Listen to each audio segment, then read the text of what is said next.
నీ అందమెంతో లేత అది కందకుండా కాపు కాస్తా నీ సుందరాల మేనకి సబ్బు రుద్దడానికి చంద్రుణ్ణి పట్టుకొస్తా నీది దూర దూర వన్నెలంట చెయ్యి జారకుండా చూసుకుంటా నీ పాలరాతి బొగ్గకి మెరుగు దిద్దడానికి మెరుపు నేన బట్టి తెస్తా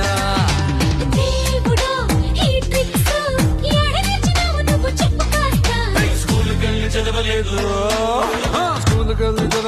1 2 3 నిన్ను చూసి నచ్చుకున్న 1 4 3